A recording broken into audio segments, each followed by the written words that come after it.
J'ai faim, il est 11h. Je vais bouffer pendant toute la vidéo.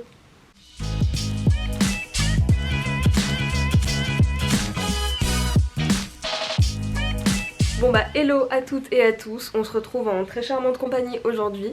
Comme vous avez pu voir dans le titre et dans ma miniature, on va parler de mon bilan de compétences et du fait de trouver sa voie. Je trouve que c'est un sujet qui est pas hyper abordé sur YouTube encore, enfin un petit peu, mais je trouve que ça mérite d'être approfondi. Et surtout d'en parler parce que c'est quand même un sujet central dans nos vies vu qu'on est censé trouver notre voie quand on est jeune. Enfin quand on est jeune, on verra ça plus tard, mais bon on y reviendra. Depuis que j'ai fait mon bilan de compétences, j'ai eu pas mal de questions sur mes réseaux sociaux. Vous pouvez aller les checker, je vous les mets juste là. D'accord, très bien, c'est un refus. Bon, n'hésitez pas à me suivre pour pas rater certaines infos. J'ai découpé la vidéo en 4 parties. Je vais vous afficher le petit plan que j'ai fait juste là. Déjà une rapide rétrospective sur mon parcours. Je vous parle ensuite du bilan de compétences, pourquoi le faire, pour qui c'est. Je parlerai ensuite des questions principales par rapport au bilan de compétences, donc comment ça marche, pourquoi, pour qui, comment et quand. C'est les grosses questions qui sont revenues le plus. Une troisième partie avec un peu comment ça s'est passé exactement pour moi. Je vous ferai ensuite en quatrième partie, c'est un peu la conclusion en fait. Un petit débrief de comment je l'ai vécu et un partage de mon expérience. Même si je vais vous partager mon expérience tout au long de la vidéo, mais c'est pour que vous ayez bien mon ressenti à la fin. J'essaye, promis, de faire une vidéo pas trop longue. On commence immédiatement par mon parcours. Comme certains le savent peut-être déjà, je crois que j'en avais parlé dans une précédente vidéo. J'ai fait un baccalauréat ES, à l'époque où ça s'appelait comme ça, donc économique et social. S c'était trop scientifique pour moi, L c'était trop littéraire, donc j'ai fait le truc entre les deux et le truc où il y a beaucoup de culture G aussi, donc ça m'a vraiment apporté plein de choses et pour moi c'était le mix-match parfait. Je sais que maintenant les lycéens doivent choisir des spécialités en fonction de leurs études futures. Nous déjà on était orientés soi-disant par nos filières en sachant que S était vraiment la porte ouverte à tout, c'était la voie royale. Comme quoi les mathématiques et la physique ça devait être absolument les matières à mettre sur un piédestal. Je trouve qu'on glorifiait et qu'on glorifie trop encore les matières scientifiques par rapport aux matières littéraires, mais c'est mon avis. Et donc du coup moi je suis allée dans une filière un peu intermédiaire parce que je ne savais absolument pas quoi faire. J'étais vraiment perdue. En troisième j'étais passée par architecte, en seconde je voulais être styliste, je voulais travailler dans des boutiques de luxe, je voulais travailler dans le luxe en fait. Je suis passée par vétérinaire aussi quand j'étais plus jeune et en fait plein de métiers comme ça, enfin genre architecte et vétérinaire où il fallait faire absolument S et moi la filière S me rebutais en tout point parce que j'étais nulle en maths et que je ne voulais pas faire des maths.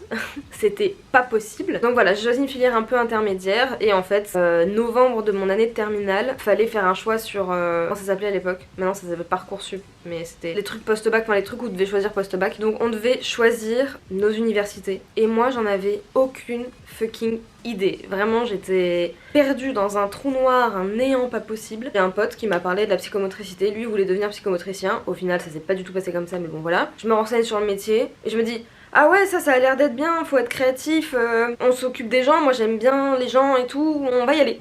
Et donc du coup je me lance là-dedans, je vois un peu à quoi ressemble le métier, sachant que entre ce que j'ai vu à l'époque et ce qui est vraiment la réalité, on peut mettre un fossé. Et donc du coup je me lance là-dedans, je fais mon année de prépa, je réussis mon concours la première année, je fais mes 3 ans d'études, je suis diplômée, je travaille, ça me plaît pas, j'en suis là. Et en fait quand j'arrive à mon dernier travail que j'ai fait en tant que psychomotricienne, je me dis mais vraiment là t'as tout essayé. Et tu le sentais en toi quand tu travaillais, il y avait un truc qui allait pas, tu te sentais pas aligné, t'étais pas dans le truc, tu trouves que c'est un beau métier mais en même temps tu te sens pas à ta place vraiment. Je sais pas si vous avez ressenti déjà ce feeling mais putain j'y suis pas là ça va pas. Et on va mettre plus de lumière parce que ça va pas non plus ici. D'ailleurs on va enlever les petites boules parce que je les avais mis pour une ambiance cosy mais en fait ça utilise de l'électricité pour rien. On essaye de pas tuer les ours polaires hein.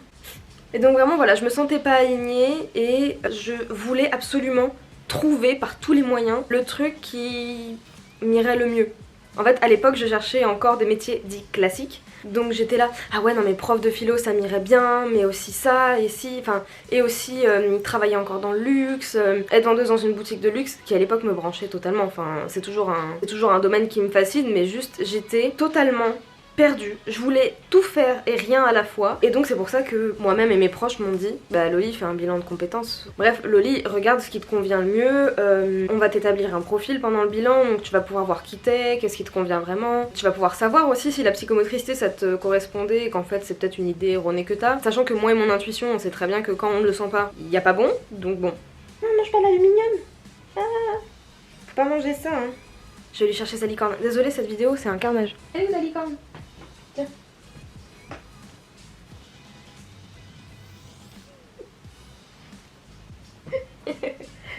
Et donc du coup, je me mets à chercher qui va pouvoir réaliser mon bilan de compétences. Et l'univers m'a entendu. C'est la personne qui fait passer les bilans de compétences qui est venue à moi.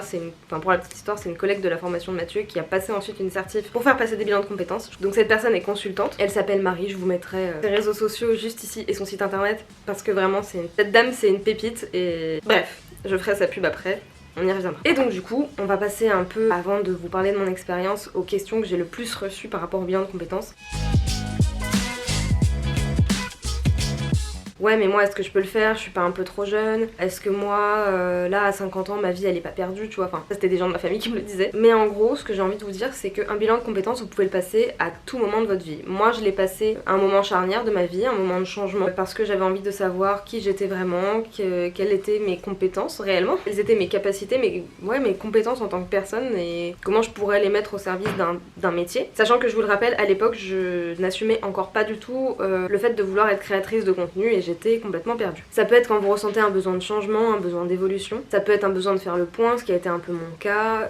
Quand on se sent bloqué et qu'on a envie de s'épanouir, de s'expanser, enfin voilà, toutes ces idées de changement. Mais moi, je trouve qu'on le sent quand on a tous ces besoins-là, qu'on se sent bloqué, qu'on a envie de regarder ailleurs, etc. Je pense que le feeling peut grave rentrer en jeu quand vous vous sentez pas à votre place. Posez-vous ces questions-là de est-ce que je me sens réellement bien quand je vais au travail le matin? Est-ce que je me sens alignée avec mon travail? Est-ce que ça correspond à mes valeurs? Sachant que la personne qui va vous faire passer le bilan va aussi creuser ces questions-là. Mais qui que vous soyez, d'où vous venez, vous pouvez faire un bilan de compétences à n'importe quel moment de votre vie et on s'en fout de votre âge. Ça peut être aussi pour entreprendre une réflexion sur soi-même qu'on a envie de faire un bilan de compétences ou alors aussi tout simplement savoir si on a par exemple un projet à mettre en place, on peut faire un bilan de compétences pour savoir si on a les compétences requises pour démarrer ce projet et auquel cas si on ne les a pas c'est pas grave, on fait tout simplement on peut entreprendre des démarches pour faire une formation et un complément de formation pour s'aider à faire ça. Moi je l'ai ressenti un peu comme étant quelque chose qui nous permet de mettre à plat nos compétences et de savoir vraiment qui on est, se connaître soi-même pour pouvoir ensuite aller de l'avant. Donc tout ça c'est quelque chose qui pose beaucoup de questions et on a besoin d'écoute et d'accompagnement. Égal, on va voir une tierce personne, donc consultant la consultante qui va nous faire passer le bilan de compétences. Du coup, comme je vous le disais, ce bilan il doit être passé par un professionnel spécialisé dans la passation de bilan de compétences. Il doit être diplômé, certifié d'une formation qui valide le fait qu'il peut vous faire passer ce bilan. Donc faites attention vraiment à voir ce titre chez la personne que vous contactez. Il y a des organismes aussi qui font passer les bilans. À savoir qu'un bilan de compétences, ça coûte littéralement un bras. Moi j'ai eu la chance de le passer gratuitement parce que c'était sous couvert de la validation du diplôme de la personne. La personne devait faire passer un bilan de compétences à quelqu'un pour valider sa formation. Et le bilan n'en était pas moins génial. Enfin vraiment c'était hyper pro de A à Z, mais bref. Je pense que j'ai économisé au bas mot peut-être 1500 balles. J'ai pas le tarif exact et j'ai l'impression que chacun a un peu, enfin les tarifs varient un peu en fonction des personnes et de ce qui est proposé aussi dans le bilan. C'est peut-être même plus, mais comptez en tout cas plus de 1000 € pour un bilan de compétences ultra complet. Stop! Bon, je me suis un peu trop embrouillée avec les prix, donc on va mettre ça au clair tout de suite. En réalité, pour ce bilan de compétences, j'ai exactement économisé 1800 €. Techniquement, un bilan, c'est 24 heures, donc c'est en moyenne 1800 €. Ça peut aller de 1200 à 2400 environ. 2800 reste une moyenne et ce que j'aurais payé si je ne l'avais pas eu gratuitement. Mais voilà pour la fourchette et je vous laisse avec la suite. Merci. Mais pas de panique, ça peut être financé par votre compte CPF. C'est tout l'argent que vous cumulez en travaillant en fait. Il suffit de se mettre sur le site et de taper votre numéro de sécurité sociale et vous allez tomber sur votre compte CPF. Moi je crois que j'ai pas grand chose mais ça s'acquiert au fur et à mesure des années. Vous pouvez demander un financement OPCO, je n'arrive jamais à le dire, un financement OPCO. Il y a aussi le Pôle emploi qui peut vous le financer et aussi votre entreprise si vous êtes déjà salarié et que vous ressentez encore une fois ce besoin d'évoluer. Votre boss et votre entreprise peut vous le financer. Donc vraiment, je le dis, je le répète, le bilan de compétences, c'est pour tout le monde, à n'importe quel moment, pour toutes les raisons qui vous sont valables, il n'y a pas de mauvaises raisons, et vous pouvez le passer en étant salarié, indépendant, au chômage, jeune, moins jeune, on s'en fout en fait. Juste l'important c'est vraiment de vous sentir aligné avec vous-même et confortable dans votre travail. C'est important de savoir aussi que tous les entretiens doivent être individuels et personnels, c'est selon le code de la déontologie des consultants qui font passer les bilans de compétences, donc c'est entre vous et eux quoi. C'est pas de la thérapie mais on parle de quelque chose de très personnel, donc ça reste des séances en one-to-one. Donc si votre boss veut s'immiscer dans le bilan pour dire non mais je veux savoir un peu ce qui se dit, y a pas. Monsieur, madame, tu t'en vas, y a pas. Ensuite, comment ça s'est passé? Alors, Avec Marie, on a fait un bilan en 3 phases, mais j'ai l'impression, de ce que j'ai ouï dire, que c'est un peu toujours comme ça, les 3 phases d'un bilan de compétences. C'est toujours en 3 phases. Il y a eu une phase déjà que j'ai appelée mieux se connaître, une deuxième phase de travail personnel et une troisième phase de synthèse. Donc dans la première phase, on détermine vraiment les objectifs du bilan, on apprend à se connaître, on a des petits exercices. Enfin moi j'ai fait des petits exercices pour savoir qui je suis vraiment. J'ai passé un test qui m'a établi mon profil. Si vous voulez tout savoir, je suis artiste, investigateur et social. En gros, faut que je crée des choses, faut que j'alimente mon esprit, faut que je cherche sans cesse de la nouveauté parce que je suis investigatrice, donc j'aime beaucoup renouveler les choses. Je sais pas si c'est très clair, mais pour moi ça l'est. J'espère que ça le sera pour vous. Social, faut que je travaille avec des gens. Et là, il y a rien qui m'a dit faut que tu sois créatrice de contenu Lolita. Bref, donc voilà, avec la personne, on va définir les objectifs de votre bilan, savoir ce que vous voulez vraiment, à quelle étape vous en êtes dans votre vie, on retrace un peu votre parcours. Et ensuite, on va être amené à aller vers l'avenir. On parle pas sans cesse du passé, on se focus et on se dirige vers le futur. Donc il va y avoir une écoute et une analyse de la part du consultant ou de la consultante de vos objectifs et de vos attentes pour pouvoir vraiment aller vers ce qui vous va le mieux. On va chercher aussi vos critères de satisfaction dans un travail, savoir ce qui... En fait, on veut tout savoir sur vous et sur votre manière de vivre le travail et de vivre en général parce que ça en dit long sur ce que vous êtes capable de faire ou pas.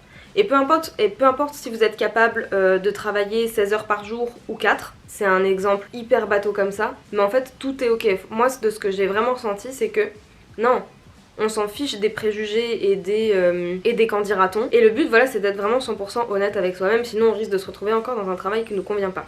Moi, ce que j'ai adoré avec Marie, c'est qu'il y avait énormément de bienveillance et que elle restait pas... Le comparatif est peut-être bête, mais je me suis sentie vraiment écoutée et j'ai eu la possibilité de parler de métiers qui n'existent pas vraiment encore, ou en tout cas qui tendent à se développer, mais qui sont mal reconnus aujourd'hui, et qui peuvent paraître un peu tabous ou inatteignables. Et avec Marie, c'était vraiment ok d'en parler et de se dire, bah non, on s'en fout, elle m'a dit d'ici 2030, il y a 50 nouveaux métiers au moins qui arriveront sur le marché, donc en fait faut s'ouvrir à ces nouveaux métiers, faut pas rester dans sa grotte. S'il y a des youtubeurs qui émergent, s'il y a des streamers, en fait c'est un nouveau métier et faut pas se voiler la face. Il y a des gens qui vont vivre de ça et c'est ok. Donc faut aller creuser dans ses ambitions et moi Marie m'a beaucoup aidé à le faire, donc je vous invite à le faire si vous avez la chance de pouvoir passer ce genre de bilan. C'est vraiment de rester vous-même. Donc ça reste dans la phase du mieux se connaître. Il y a toujours une présentation aussi de comment va se passer le bilan à ce moment-là pour être sûr qu'on est aligné à la fois avec la personne qui va nous suivre parce que c'est très important et à la fois avec le fonctionnement parce que c'est pas juste vous planter devant une personne et vous allez boire ses paroles, vous allez vraiment mettre de l'énergie et travailler concrètement pour pouvoir arriver à vos fins, à votre but, à votre objectif. Donc ça demande beaucoup d'investissement personnel et il faut être sûr, parfois on peut même signer une petite charte de ouais genre je vais taffer tu vois parce que c'est hyper important. Et donc voilà, une fois qu'on a validé les objectifs, on peut commencer le travail et moi ça m'a beaucoup aidé de partir de ce profil qu'on a établi sur moi parce que j'ai vraiment pris conscience, c'était vraiment une prise de conscience de qui j'étais depuis tout ce temps et qu'il fallait que je l'assume. Et à partir de ce profil, on se met donc à faire un travail, une introspection personnelle même je dirais, pour trouver tous les métiers qui pourraient nous correspondre. Sachant que dans le profil après il y a des statistiques avec évidemment des exemples de métiers qui vont te correspondre, mais toi rien ne t'empêche de faire tes démarches personnelles pour essayer de trouver un métier qui te correspond vraiment. Et tu peux même créer un métier. Genre Marie m'a fait comprendre que je pouvais créer un métier. C'est fou, genre j'ai trouvé ça fou. Mais bon voilà, pour vous dire à quel point c'est génial et à quel point ça fait émerger plein de choses, les bilans de compétences. En tout cas celui que j'ai passé. Donc dans le travail personnel, on a vraiment un accompagnement personnalisé. On analyse les compétences, les motivations, on identifie tout ça. On identifie les centres d'intérêt, on fait des investigations sur nos axes de développement personnel pour la suite, pour notre futur métier. On identifie aussi, on approfondit nos traits de personnalité pour savoir comment on va pouvoir se mettre dans un travail, qu'est-ce qui va nous correspondre le plus encore une fois. Vraiment, on approfondit tout ça avec le profil qui nous est défini et comme je vous l'ai dit, on passe ensuite on cherche, on élabore des pistes possibles de métiers et on peut en créer un. Ce sont encore une fois des investigations qui sont personnelles mais guidées parce qu'on peut être, comme je l'ai dit, totalement perdu. Moi à la base je faisais ça parce que j'étais perdue et que j'arrivais pas à trouver un métier. Donc une fois que j'ai eu mon profil c'était plus simple, mais quand même le tiers ou la tiers aidante ou la tiers aidant, la tierce personne aidante, sont là pour être nos béquilles, être notre soutien dans cette recherche et pour même nous proposer des choses quand on bloque quoi. On se projette, on recherche des informations sur les métiers, on épluche des fiches métiers à tort et à travers. Moi j'ai passé des longues minutes devant des fiches métiers, des fiches ROM on appelle ça, où je décortiquais tous les aspects du métier, autant en surface qu'en profondeur, pour me dire là je m'y projette, là je m'y projette pas, là je le sens, là je le sens pas. Et c'est là que j'ai fait vraiment confiance à mon feeling et où je me suis dit ça c'est pas du tout pour moi et ça l'est. Et c'est à ce moment là où j'ai défini un peu 2 axes de travail. À la fois je me retrouvais de ouf dans le métier de wedding planner parce qu'on cherche tout le temps des nouveaux partenaires, on est en charge de nouveautés, on a un peu toutes les casquettes, on fait de la déco, on fait du commerce, c'est hyper intéressant. On est dans le lien social avec les futurs époux pour savoir ce qu'ils veulent, qu'est-ce qui leur ressemble, comment je vais pouvoir retransmettre leur énergie lors de leur mariage. Il y a tout le côté créa, tout le côté social, tout le côté investigation en fait qui revient.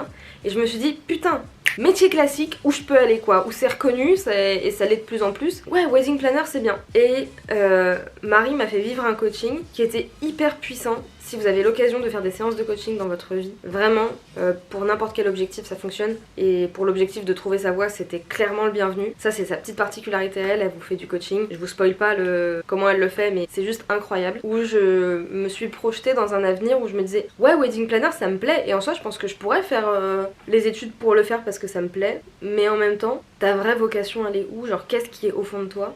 Et c'est là où la guidance elle est devenue incroyable, c'est que j'ai assumé et je me suis dit ouais, je veux être créatrice de contenu. Et Marie elle m'a dit deviens-le, regarde ce qui est possible de faire pour toi. Et donc du coup on a établi un peu ce que ça requiert de devenir créateur de contenu, en quoi ça peut me plaire. Et à 100%, à 100%. Vraiment c'est tout moi, c'est tout ce qui me correspond, c'est ma vocation, c'est ma passion. Donc elle m'a dit fonce. Et là du coup on s'est mis à chercher avec mes compétences existantes et aussi mes lacunes, comment je peux faire pour peut-être faire des formations complémentaires, me faire aider par Pôle emploi, en gros toutes les démarches qui me sont possibles de faire une fois que j'ai réalisé que là c'est ma voie. Et j'ai des compétences pour, et j'en ai qui me manquent un peu, mais c'est pas grave, c'est ok. Et l'important c'est d'y croire et de travailler pour y arriver. Genre autant que quelqu'un va reprendre ses études pour faire le métier de ses rêves. Moi j'ai vu plein de personnes qui faisaient des reconversions en tant que psychomotricien, ils ont repris les études. Et c'est un monde de reprendre ses études, mais pourquoi pas l'appliquer à d'autres métiers. En fait, créateur de contenu, c'est différent parce qu'il n'y a pas d'études pour faire ce métier-là. Mais on peut faire des formations de montage vidéo, de prise de son, de prise de son. On peut faire une formation dans la com, on peut faire dans le graphisme. Il y a plein de petites choses qui se mettent dans la création de contenu où on peut avoir des compétences supplémentaires et complémentaires à acquérir par la suite. Et c'est pour ça que moi j'aimerais bien faire des formations après, mais ça on verra plus tard. Donc là vous voyez bien qu'on est dans le concret à fond et la mise en place du projet. Et suite à ça, le bilan il touche à sa fin et on a la synthèse. Donc c'est revenir, faire un petit bilan, un bilan du bilan, faire un point sur la réalisation du projet. On détermine avec la personne les étapes qu'il y a à poursuivre après. Sachant que moi je vais être encore suivie, j'ai encore un rendez-vous au mois de janvier avec Marie pour voir tout ce qui a été mis en place. Je lui ai rédigé une fiche de ce qui va suivre pour moi une fois que j'ai réalisé tout ça. Donc toutes les actions que je vais mettre en place. Et comme je vous disais, j'ai un rendez-vous en janvier pour faire le point, pour pas que je me sente lâchée dans la nature. Et je trouve ça très cool parce que du coup je vais peut-être avoir la possibilité d'avoir entre guillemets une bouée de sauvetage qui va me dire là écoute, on peut voir pour t'aider à faire ça si t'as pas réussi, ou alors c'est cool si t'as réussi ça. C'est fait pour étayer un peu votre parcours et votre avancée, donc c'est très chouette. Je précise que tout le monde ne fait pas ce rendez-vous à distance, mais moi on le fait, donc c'est pour ça que je conseille à fond d'aller voir Marie parce que pépite. Et ensuite, donc la personne qui vous a fait passer le bilan va vous donner un document confidentiel qui est la synthèse de votre bilan et qui n'appartient qu'à vous. Voilà. Toujours dans la confidentialité, n'est-ce pas? Donc grâce à ça, grâce à ce document, moi je sais que ça m'aide et que ça va m'aider à revoir par quoi je suis passée, à me souvenir de certaines choses. Je vais peut-être retrouver des documents qui vont me parler. C'est très important d'avoir son bébé avec soi et pouvoir pourquoi pas se le remémorer de temps en temps. On en arrive à la conclusion de cette vidéo, j'espère que ça a été assez clair par rapport au bilan de compétences. Je veux vraiment vous faire passer le message que peu importe qui vous êtes, d'où vous venez et de là où vous partez, moi je considère qu'il faut toujours poursuivre ses rêves et qu'il faut absolument tout faire pour y arriver parce que on n'a qu'une vie, du moins dont on est conscient, et elle passe vite. On est censé passer une quarantaine d'années, si ce n'est plus en fait, à travailler. Et je suis dans le refus total de faire quelque chose où je me force, je traîne des pieds pour me lever le matin, pour y aller, où je m'épanouis pas, où le travail me bouffe la vie. Le travail est censé être juste un travail qui vous permet de vivre à côté. Autant qu'il soit le moins pénible possible. Je sais plus qui a dit ça, mais c'était il faut que votre travail soit une passion, comme ça vous n'aurez jamais l'impression de travailler. Et moi c'est ce que j'ai décidé de faire et c'est en ça que le bilan de compétences m'a grave aidée. Je pense que ma génération et la génération précédente a vachement grandi dans ce truc de le travail c'est fait pour que tu vives, pour donner à manger, donc faut que tu travailles dur pour parce que la vie c'est dur et parce qu'il faut tout te payer, c'est stressant la vie et tout. Et dans ce truc de y a ces métiers-là qui existent et il faut que tu rentres dans des cases, alors qu'en vrai je suis contente du mouvement qui est en train de s'amorcer là-dessus. La vie c'est pas être médecin, ingénieur ou commercial, c'est pas ça.